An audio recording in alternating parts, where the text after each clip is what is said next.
2012 to 2020 Chevy Sonic cabinet filter replacement. For reference, the cabinet filter is located behind the glove box compartment on the passenger side. Let's open it up.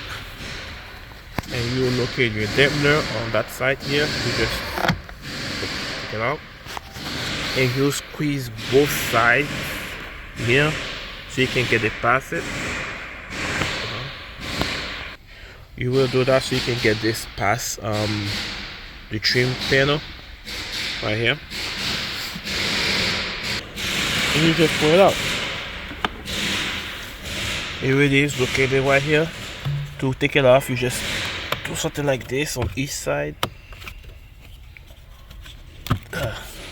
And there it is right here. Oh Jesus. Looks like that one never been replaced. Here is the new one. Here is the part number right here. Make sure you follow. You see the airflow is arrow down. Alright. The arrow should fit down. Let's slide it in. It should look something like this. And that's it. All done. Now we need to hook the glove box to this part here. And push this in. There you go. And it's done. That's what I did. That's all there is to it, guys. Thank you. Bye bye.